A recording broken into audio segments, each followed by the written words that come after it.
I'm going to show you why you are still stuck at the B1 or B2 level of English and what to do about it. Now, you can probably understand what I'm saying perfectly, but when it's time to speak, you still hesitate. This is because you are trapped at the intermediate plateau of English. And you probably think the solution could be learning more advanced grammar or learning more vocabulary words. But ironically, that's actually the number one thing that will hold you back the most. And this isn't necessarily your fault because a lot of formal educators, unfortunately, tell you to learn more grammar and learn more new words to improve your English and get it to a higher level. But in this video, I'll show you simply how you can stop being a passive learner who focuses on grammar and vocabulary and how you can become an active learner who focuses on speaking. Now, first of all, you need to understand why learning more vocabulary or more grammar rules will not necessarily increase your level of English anytime soon. Now, I was helping this one student with their English. For the sake of this story, let's call him Bob. And now Bob had an immense vocabulary and he understood all of the grammatical rules of English really well too. But despite having such a big vocabulary and understanding grammar on a really deep level, he still struggled to have good conversations with native English speakers. Now, the tricky thing about Bob is that he spent a ton of time learning everything about the English language on a technical level.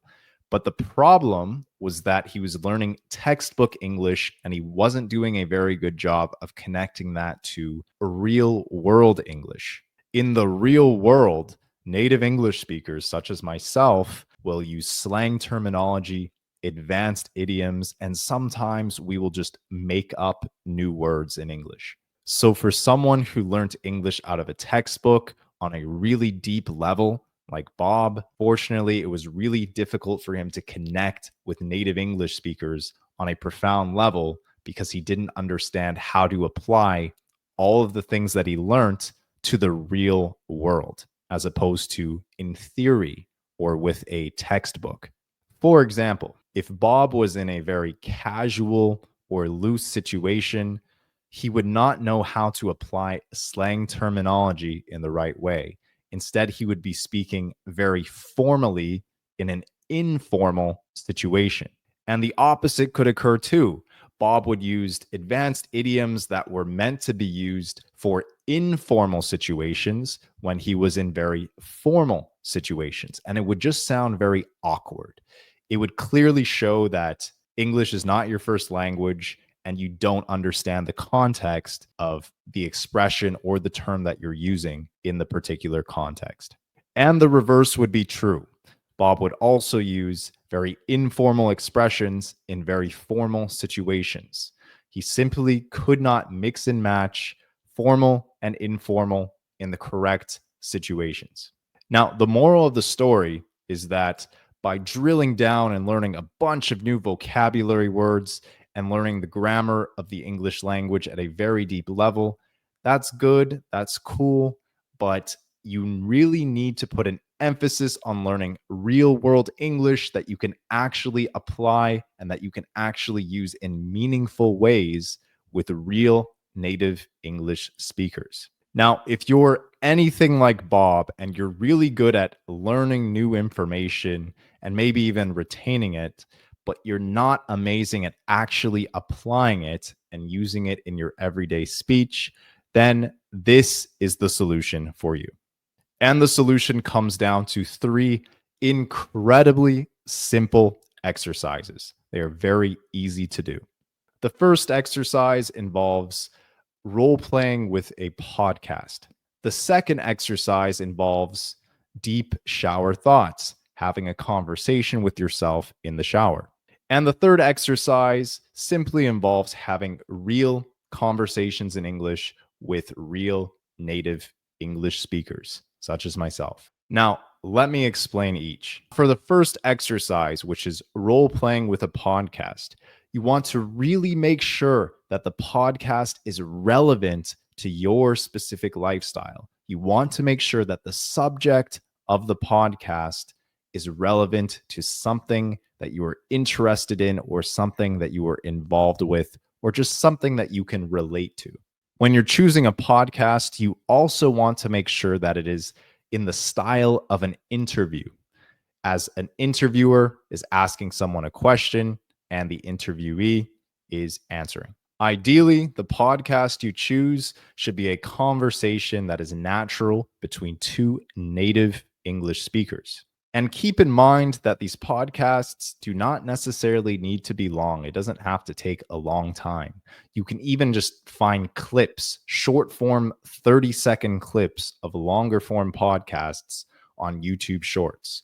Or you can watch a long podcast on YouTube, but the decision is really yours. Now, once you've found the podcast, the exercise is incredibly easy to do.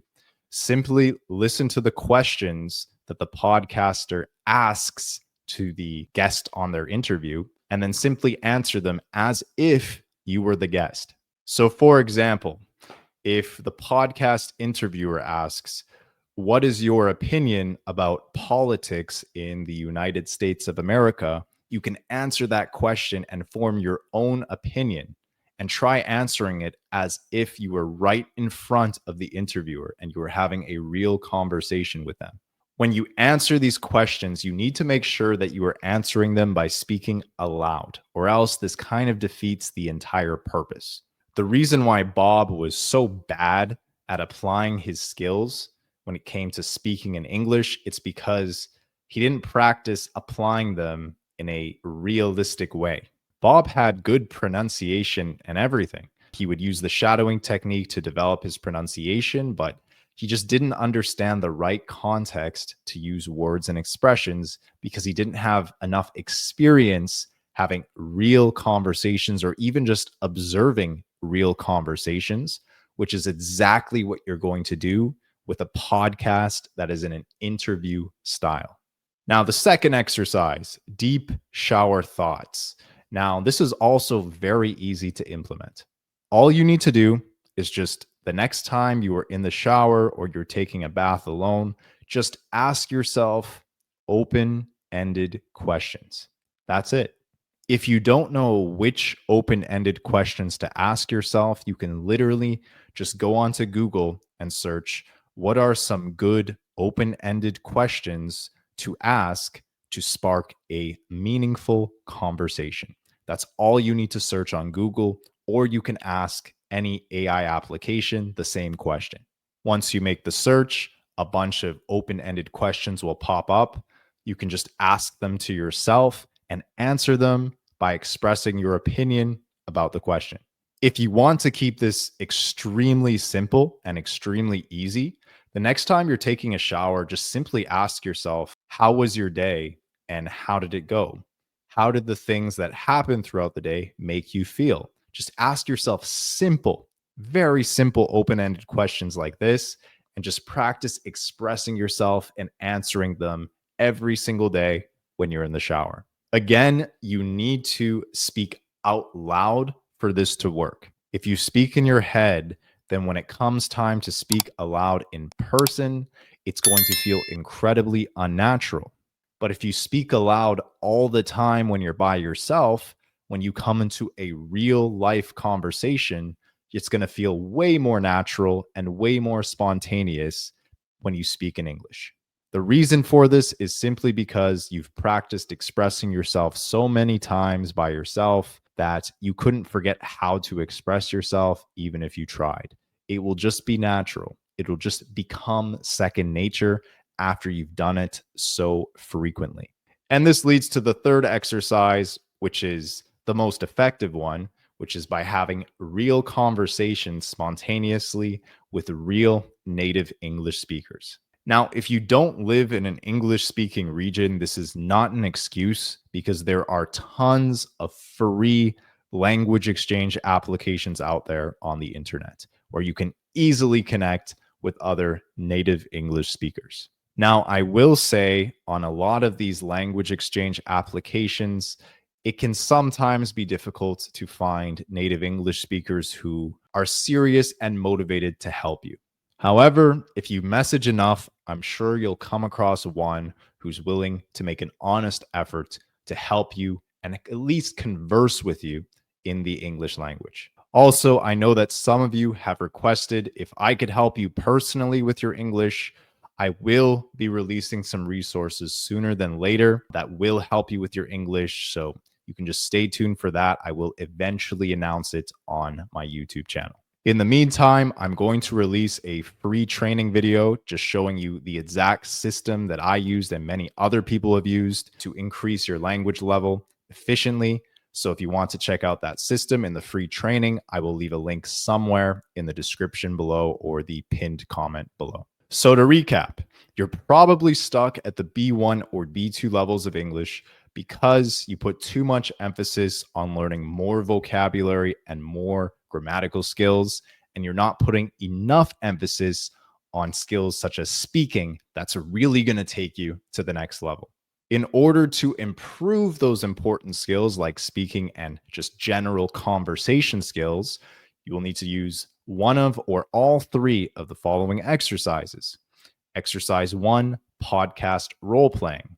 Exercise 2, deep shower thoughts. Just have a conversation with yourself when you're in the shower. And finally, exercise number 3, have real conversations with real native English speakers, such as myself. Now, if you found this video useful at all, be sure to like the video as it will help the YouTube algorithm show other English learners that this type of content is helpful. Also, leave a comment down below telling me where you're from and what your native language is. I'd be very curious to know. And also let me know what your current level of English is, if you know. Now you should have a good idea of what you need to do to move beyond the intermediate level of English. However, there are still some really common mistakes that a lot of people at the intermediate level make that are slowing down your progress. If you want to know what those common mistakes are and how to fix them, be sure to watch the next video on the screen.